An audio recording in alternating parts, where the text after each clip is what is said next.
All right, we're ready for Daniel chapters 11 and 12 in our study this morning. And next week, Lord willing, we will get into James chapter 1. We shift gears. Primarily, we are in the New Testament on Sunday morning, as you know, but we have to bring some of the Old Testament in to make our time work. And so we've worked Daniel in because of the brevity of the book in the sense that we can cover it in the short period of time that we do. So we're ready to go back to the New Testament now. We're going to look at James. So be ready for James chapter 1. Things will get a little simpler as we go back to the New Testament. So we're ready for Daniel chapters 11 and 12. That finishes up the book. I remind you one more time, the theme of the book is that God rules in the kingdoms of men. It is specifically stated a number of times, like in chapter 2, like in chapter 4, like in chapter 5. But it is implied in almost every chapter from chapter 5 on. And it is in chapter 9, as we saw last week, chapter 10, and chapter 11, it's going to be implied, and so in chapter 12. And so the point and the conclusion, if you walk away from these difficult chapters, and these are difficult chapters, if you walk away with the conclusion that I see that God rules in the kingdoms of men, then you've got the point of Daniel 11 and 12.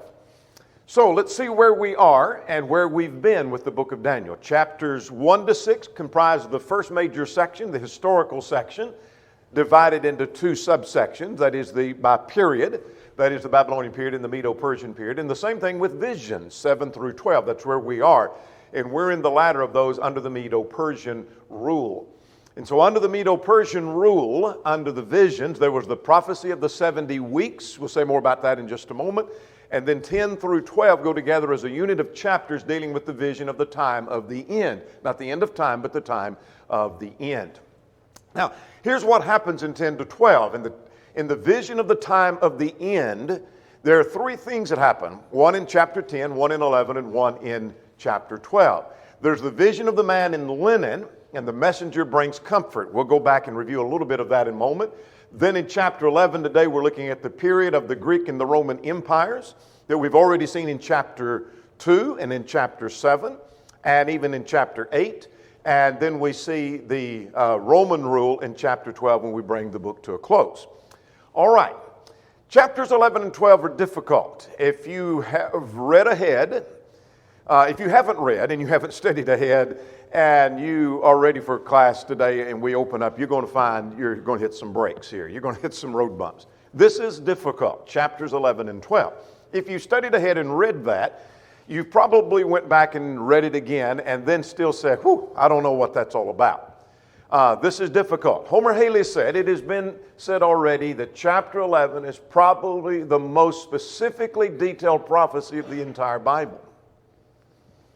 That's quite a statement. When you look at all the Bible prophecies, that this is the most specific prophecy of any chapter in the Bible. That's quite a statement, and he's true, and he's correct about that. H.C. Leupold said this, and I think he is correct, that one can hardly begin to read the chapter before it becomes evident that a very special problem confronts the Bible student. A certain minuteness of prediction in matters of detail is noted after the opening verses of the chapter have been read. It is true that the prophetic scriptures do not usually go into detail in such great length, except perhaps in matters of the utmost importance, such as the minutiae of the life of Christ. In this chapter, covenants, leagues, treacheries, political marriages, intrigues, victories and defeats, as history knows them, follows in swift succession through the reign of the kings of the north and the south. That is, to state it mildly, it is not the customary pattern of the theme of prophecy. And he's right about that. What the point is that Leupold and others are saying is this isn't normal. This isn't what you normally read in Isaiah or in Jeremiah or in Amos or Ezekiel or even in the rest of Daniel. So therefore we have some difficulty involved in that. Now what's happening in chapters 11 and 12 is an expansion of this 70 weeks. Now what do I mean by the expansion? Well, the 70 weeks, if our understanding of it be correct, that we presented last week, begins with the decree to rebuild, Cyrus' decree. So that's why they're still in captivity from that decree, and it ends with the destruction of Jerusalem in AD 70. So those 70 weeks are symbolic. There's not a literal 70 weeks, nor does it stand for 70 years. It's a play on the 7 or 70, and so it's talking about multiples of 7. And so when the point of it is that when the 70 weeks are finished, God's finished with the Jewish commonwealth. But you think of the time period that covers. We're still in the Old Testament period when the decree is given, and 400 years before Christ is when the last prophet begins to is prophesying, until John prophesies. So that's the intertestament period covered here, and it goes through the coming of the Messiah, the cutting off of the Messiah, and goes on up until the time of the destruction of Jerusalem AD 70. So the church has already begun. That's quite a span of history. So what happens during that time? Chapter 11. What happens during that span of time? Chapter 12. Makes sense? Is it an expansion of that? Now, that doesn't solve all the difficulty that's involved in all of that, but let's see what's happening in chapter 11. Let's go back to chapter 10 just for a moment. Or let's go back to 2 in thought. You don't have to turn there. Do you remember in the prophecy of Daniel 2, the prophecy was delivered, or the vision was delivered to Nebuchadnezzar, king of Babylon. And the prophecy said something about four world empires. What were they? After the Babylonian Empire comes the Medo-Persian Empire. Following that comes the Greek Empire. And following that comes the Roman Empire. And during the Roman Empire, God's kingdom would be established. Remember that? All right, we came to Daniel 7 and Daniel 8. And in Daniel 7 and 8, we saw the same 4 kingdoms. Again, remember that? Chapter 8 focused on 2 of those. So we have these 4 world empires dealt with throughout the entire book. All right, we're focusing on those. Because when we came to chapter 10 now, we talked about the 70 weeks a moment ago. Our conclusion from chapter 10, that was a difficult chapter, but not like chapter 11. It is difficult. And our conclusion of chapter 10 was that it points to the fall of the Medes and to the coming of the Greek Empire and the fall of the Greek Empire. Does that make sense? And what chapter 10 did was open the curtain back so that we saw some behind-the-scenes things. We see this in Revelation 12. That there's conflict on earth between kingdoms and nations and between the kingdoms of the world and God's people. There's that conflict going on. But behind the scenes, if we draw the curtain back, there is spiritual forces of good and evil battling. And that's the cause behind that. And that's what we saw in chapter 10. We kind of drew the curtain back, or God drew the curtain back for us, so we got a peek of what's going on behind the scenes. All right, now beginning with chapter 10 and in verse 13, we saw the prince of the kingdom of the Medes. Now he mentions that here's the one who's talking is, he talks about the prince of the king, prince of Persia. And so what does it mean by prince? I take it to mean angel. And the reason I say that is because, and here's my evidence, verse 13, Michael the archangel, he's here called the chief of princes. So I think the term prince is used with reference to angels. And so now we're talking about the prince of the Medes who's doing the talking, and he continues to talk in chapter 11 and in verse 1. So let's go to 11 and verse 1. That also in the first year of Darius the Mede, I even stood up to confirm and strengthen him. Now what am I learning from this? That the angel of the Medes and the angel of Persia worked together. Michael came to help. Michael the archangel came to help. But it is the angel of the Medes that's talking to Daniel in this vision.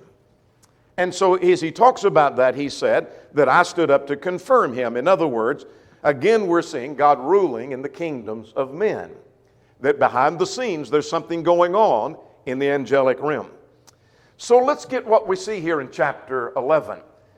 Beginning, that really should be verses 2 to 4. This is kind of an unfortunate chapter break because verse 1 goes with the previous chapter, like chapter 10 of 1 Corinthians and chapter 11. But be that as it may, here's what we're going to see. This focuses on the Greek and the Roman empires. And so we're going to try to be simplistic and not get lost, though It is such detail. Some commentators talk about each individual king, and this was the king, and they tell you all of his history, and you end up getting lost. We're not going to do that. I'm going to give you the general gist. That's what we're going to do. So we got time to get through this because we're not going to go in great detail. But we're going to see in verses 1 to 4, the Greek Empire is going to rise and be divided. Now, at the time of this prophecy, the Greeks are not in power. The Medes are in power. The Greek empire has not even risen. And obviously, Rome is not even in view yet. So therein is part of the prophecy of God being in control, and he knows exactly what's going on and what he's going to allow which kingdom to come to power. Makes sense? And our conclusion is, God rules in the kingdoms of men. Yeah. All right. So we're going to see the Greek Empire is going to rise and be divided. Then we're going to see the conflict within the empire. And as it is divided, we've already seen that in chapter 8, verse 22. And then we're going to see the rule of Antiochus Epiphanes. He's a Syrian ruler. And how wicked he was. And then we're going to see Rome rise in power. And then chapter 12 focuses on Rome. But we don't want to lose sight of one principle. What is it? God rules in the kingdoms of men. That's what we're going to focus on. So let's start now at verses 2 through 4. And in verses 2 to 4, we're going to see this principle, the Greek Empire is going to rise and be divided. So, we'll stop and look at a list of some kings here in just a moment. And now I'll tell you, behold, 3 more kings will arise in Persia, and a 4th will be far richer than them all. And by his strength and through his riches, he'll stir up all against the realm of Greece. So who's he talking about? Well, let's find a list of the kings of Persia.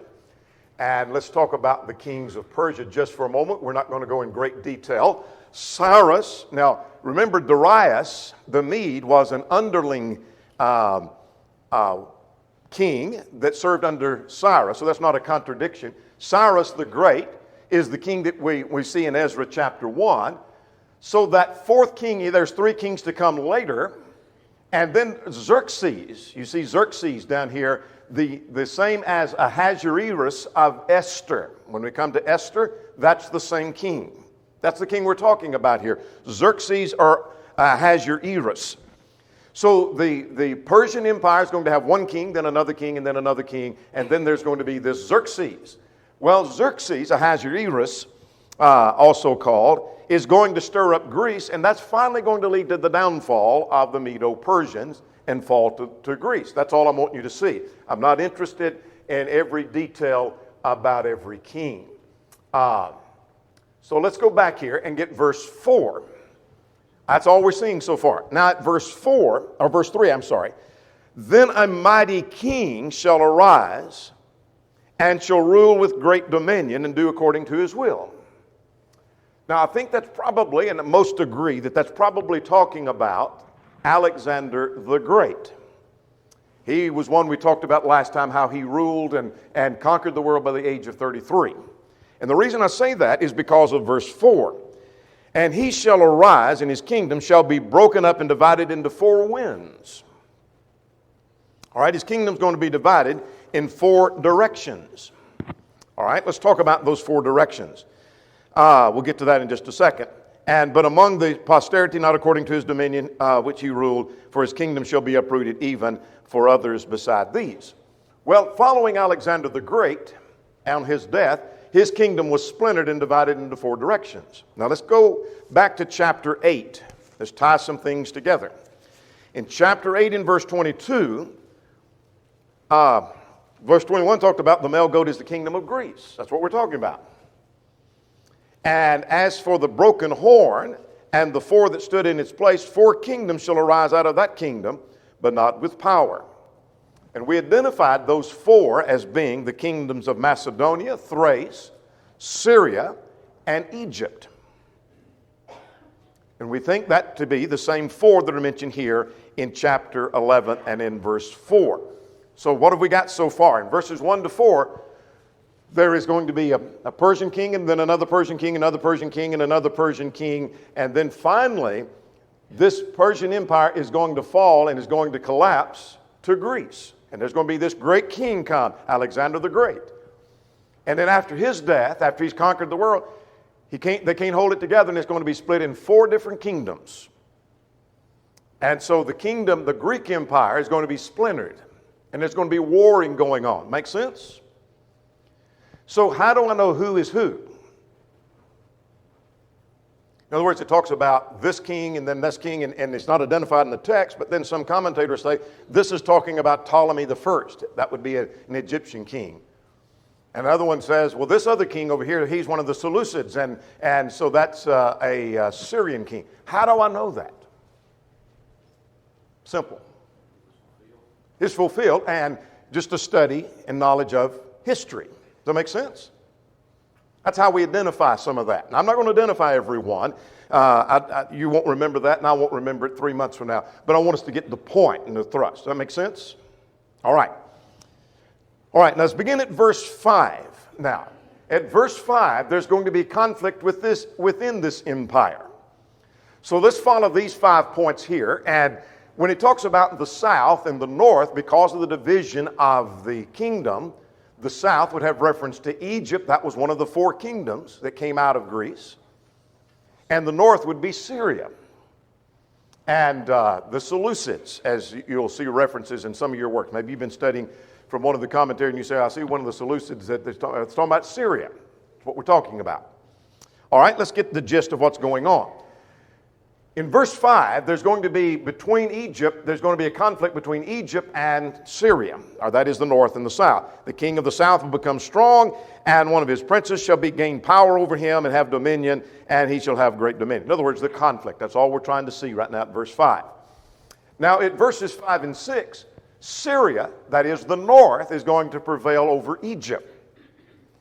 Now, keep in mind, you got Egypt and you got Syria to the north of Palestine. And you got Egypt to the south. And they're at war. You see a problem? Right in the middle. And so Israel, Judah, God's people, become a political football. Does that make sense? They become a political football. So what difference does any of this make to God's people? They're right in the middle of that. If you could imagine, which is not true, that all the United States were God's people, and Canada was a major power, and South America was a major power, and they're warring, kind of tough for us in the middle. We become the political football. And so that's what's going on with God's people. All right. So verse 6, in the end of some years he shall join forces with the daughter of the king of the south, and shall go to the king of the north and make an agreement. We'll come back to that agreement, that political agreement, in a moment. But Syria now prevails over Egypt. And and remember the quotation I gave from Loophole a moment ago, you see intermarriages, etc. There would be kings, and this is a case in the point where, like at verse 6, that the daughter of the king of the south, that is of Egypt, shall go to the king of the north and make an agreement. And so here is one king's daughter marrying another king's son, and that's all in some kind of political force to form an alliance. And see how this works. Doesn't work too well. Because some of the family, there's the effort of a previous wife. You can check Harkrider. He gives a little more detail, brief detail of what happened in this verse 6, where the brother of a woman that was assassinated by the previous wife that had been put away in one of these political alliances comes to the throne and gains power. But be that as it may, that's found at verse 7. Now at verses 7 and 8, Egypt now comes back and prevails over Syria. So verses 7 and 8, the branch of her root shall rise in his place, and shall come with his army and enter the fortress of the king of the north and deal with them, and they shall carry their gods captive to Egypt. So now what we have is Egypt prevailing over Syria. So there's this battle going on. Well, we know from history that's exactly what took place. Now let's go to 9 through 11. I'm not getting all the details. You can consult Loophole, you can consult Haley, you can consult King, McGuigan, and all of those. And if you want to take a look at those, I can let you look at that, where they trace some of the details. This is Ptolemy the first, this is Ptolemy the second, this is Seleucid number 1, number 2, whatever. I don't think that's going to mean a lot to us to trace that at this juncture, at the pace in which we're going. All right, now let's pick up at verse 9. If you're reading from the King James, a good translation, but like all translation, there are slight problems from time to time. The King James uses the word north, at verse 9, that the king of the north shall come to the king of the north, and it should say south. So there's a little bit of mistranslation problem there, but all other translations, New American Standard, King James, New King James, and English Standard correct all of that. But anyway, be that as it may, beginning at verse 9, we had Syria over Egypt, verses 5 and 6, Egypt over Syria. Now Syria comes and they make an unsuccessful attack in verses 9 through 11.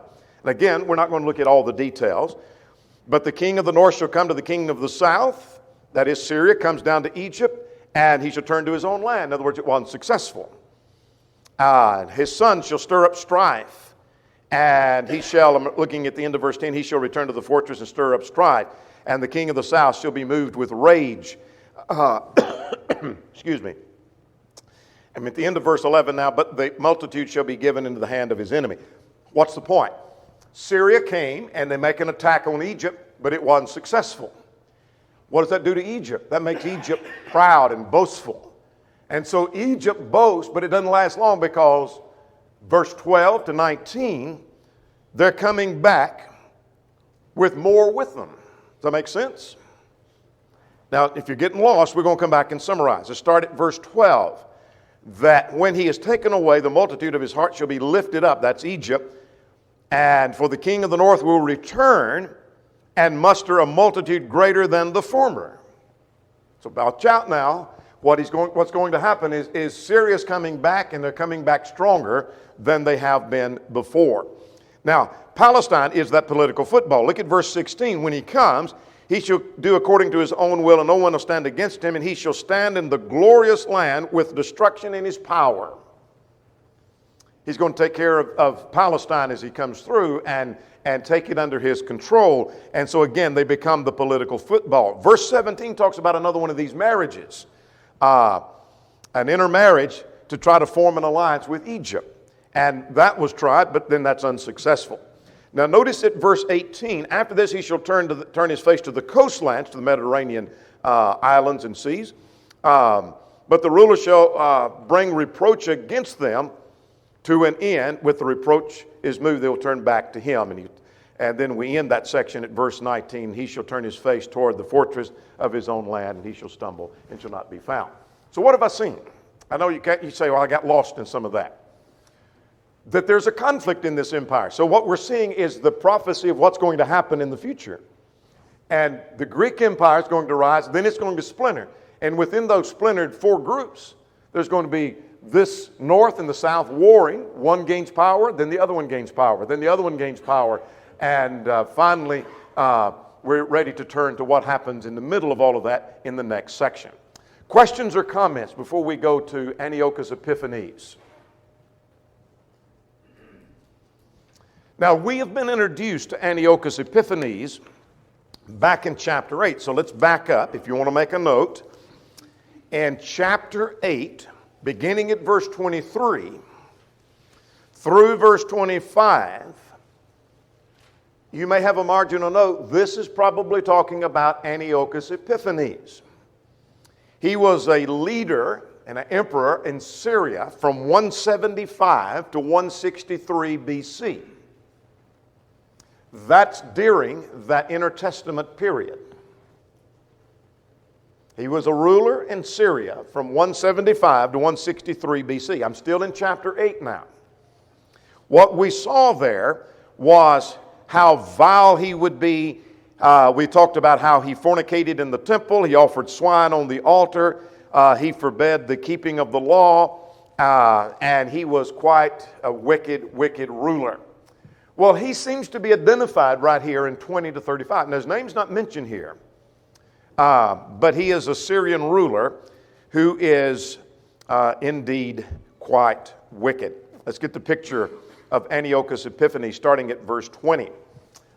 First of all, he's a vile person. Look at verse, in his place shall arise a vile person to whom they will not give honor of royalty, but he shall come in peaceably and seize the kingdom by intrigue, that is by flatter and by deceit. is how he gains power through deceit, is the point, that he gains the kingdom by intrigue. Now, at verse 22 to 24, he's going to come and he's going to plunder Jerusalem. I told you, Jerusalem is the political football. So when he comes to power, he's in Syria. What's he going to do to Jerusalem? Well, with the force of the flood, they shall be swept away before him and be broken, and also the prince of the covenant. And after the league made with him, he shall act deceitfully. For he shall come up and be strong, and a small number with him, and he shall enter peacefully into the rich places of the province. And he shall do what his fathers have not done. He shall disperse among the plunder and the spoil and the riches, and disperse the plans among the stronghold for a time. Well, we know by history what he did was he plundered and came in and defiled the temple, offering swine in the temple. Most think that verses 22 to 24 is talking about that. Now, there is room, let me footnote here, there is room for some disagreement as to exactly what some of these verses are talking about. And because of that, I'm offering what I think the passages are talking about, and I'm not going to argue over whether it was, because I'm not sure I can. So if you say, well, I'm not sure that's what it's about, I believe it's talking about this ruler. Have at that. I'm not sure I'm in a position to argue that, but I think most agree that this is talking about him defiling the temple. Let's go further.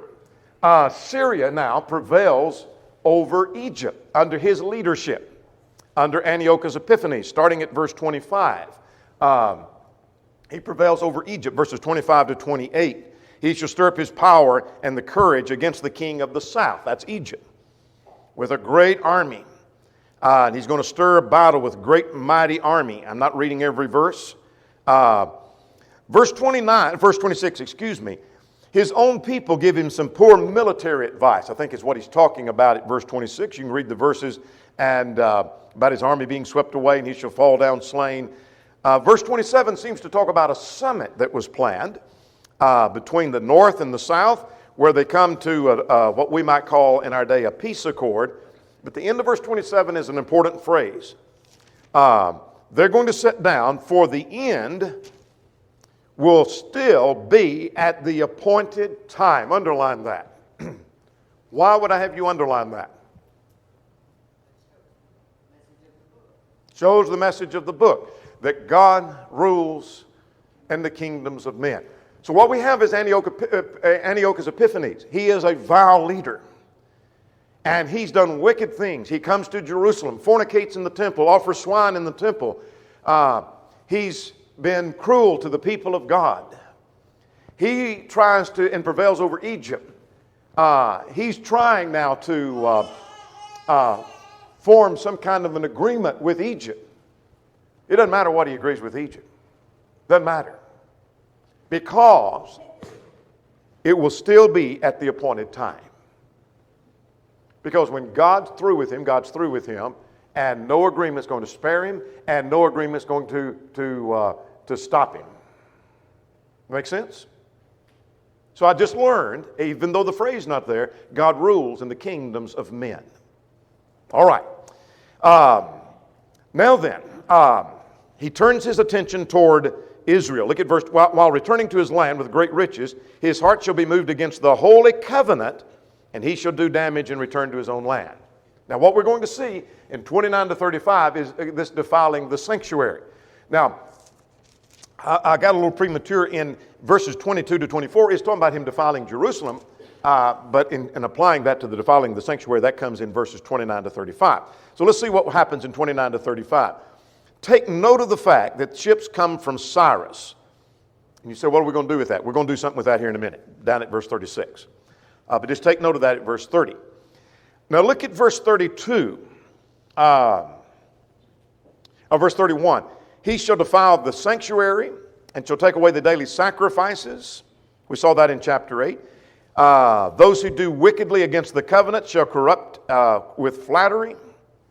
I missed a phrase at verse 30. This is a fascinating phrase. At the end of verse 30. So he shall return and show regard for those who forsake the holy covenant. That'd make a good sermon, wouldn't it? having regard for those that forsake the covenant. Do you regard those who forsake the covenant? Do you have esteem and regard for those that forsake the covenant? He did. Powerful statement. Verse 32, there are going to be some who resist him as he comes in and defiles, and some think that perhaps it has reference to the sect of the Jews, the Maccabees. May have been those that they're referred to, though we can't necessarily prove that. Now at verse 35, as he's making his way, and some of those who of understanding shall fall, to refine them and purge them and make them white until the time of the end, because it is still for the appointed time. There's two things I learned from verse 35. One is, God rules in the kingdoms of men. Number two, I'm learning that persecution purifies and separates. It separates the sheep from the goats, the strong from the weak, and it ends up purifying those who end up being the strongest. So when persecution comes in, if it comes in our own day and time, it's going to purify us. And we may be left with just a few, but those that are left are going to be the strong. And I'm learning that from verse 35. All right. Now I know this is difficult. I recognize that, and I know I'm rambling on, but I don't know what else to do with the text than just explain it as best I can. Now 36 to 45 talks about Rome rising in power. Now this harmonizes with what we saw in chapter 2 and chapter 7. This is the most difficult section. If you think it's been difficult so far, we're just now getting difficult. Verses 36 to 45 is perhaps the most difficult section of the chapter. One of the reasons for that is there's disagreement over who it's talking about. Several think it talks about Antiochus Epiphanes because there doesn't seem to be a break. Others think it's talking about the coming of the Antichrist, and others think it talks about the Roman Empire. I think it is talking about the Roman Empire. Dan King thinks it's talking about Antiochus Epiphanes and his work. Haley and Leupold think it's talking about the Roman Empire. And so you think it's one of those or the other, then have that I think it's the Roman Empire. Let me give you the reasons for it. Remember verse 30? The coming of the ships of Cyrus, from Cyprus, not Cyrus, but from Cyprus, would give us an indication that that's probably, they're coming against him, so that would seem to be coming from Rome. And then notice at verse 36, the description that follows in this well fits the Roman emperors. And that is, they claim to be gods. They conquered Egypt, verse 43.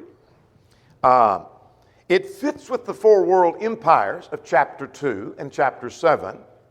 And it harmonizes with chapter 12, which most think it has reference to Rome.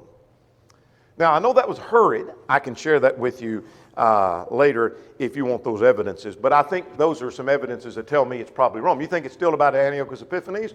Then have at that. I won't argue with that. But Rome's going to rise in power.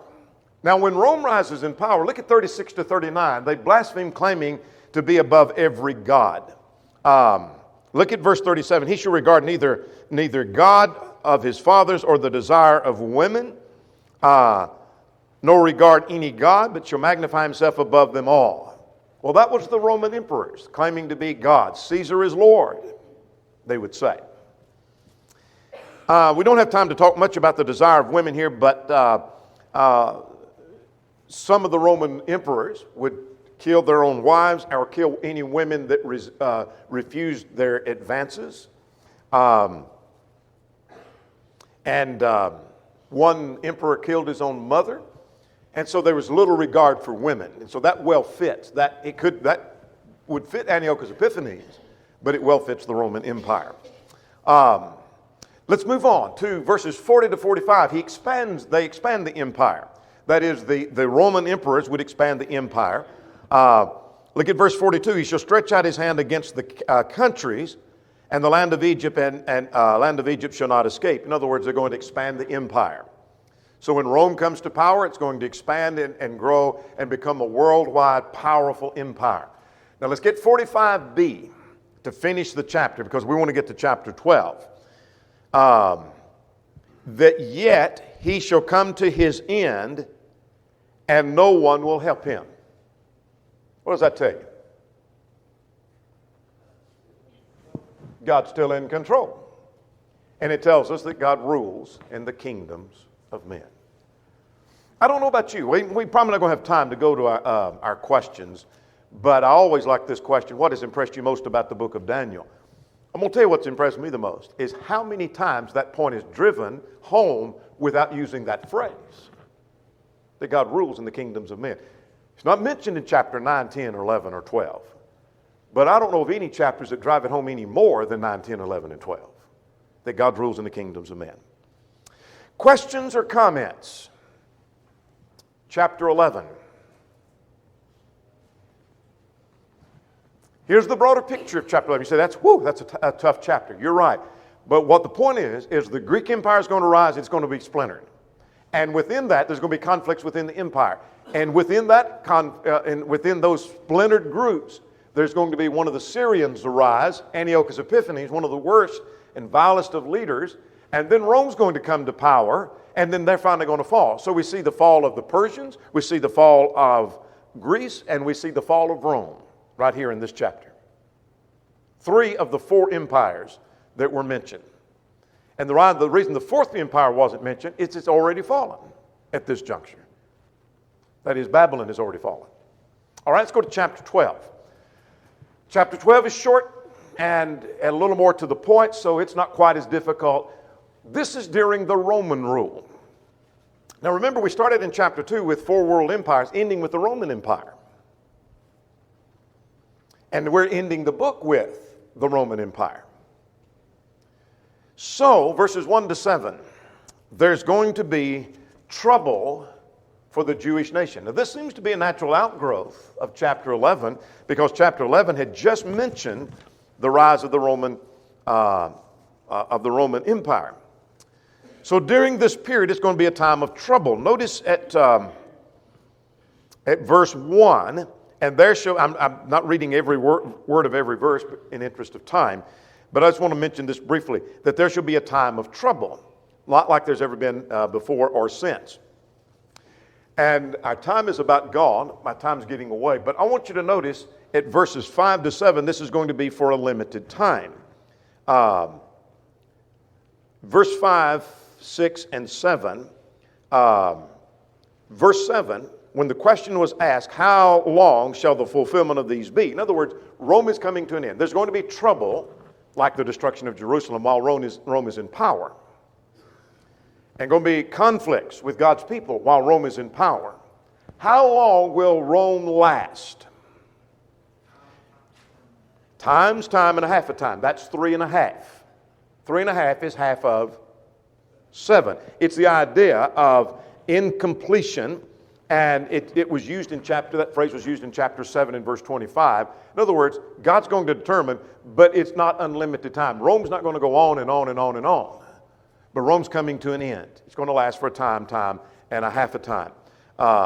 We're going to see Rome in the book of Revelation, that same kind of concept, and then it's going to be completely finished and Rome's going to fall. Verse 9. Now, let's get to the end of this at verses 11 and 12. The destruction of Jerusalem is coming, and notice that he mentions the 1,290 days, and then 45 days later, you have at the 1,335. What is that talking about? Well, I wish we had more time, but I don't take that to be literal, but it is simply saying it's an indefinite time that God knows and God controls, because that fits with what the book's been saying. When God's done with Babylon, when God's done with the Persians, when God's done with Greece, and when God's done with Rome, He's done. Make sense? I don't think you can work that out and make the 1,290 days and the 1,335. In other words, from the time Antiochus Epiphanes defiled the temple to the destruction of Jerusalem till the fall of Rome would be 1,335 days. Well, it's not literally. That doesn't work out. But it's just simply saying it's an indefinite period of time that God controls. and God's in control, and God rules in the kingdoms of men, and Rome is coming to an end, and it did. Make sense? Questions or comments? What's impressed you most about Daniel? God rules in the kingdoms of men. He's still on his throne. He's still in control. Well, hopefully you're not terribly confused about 11 and 12. James 1 next time.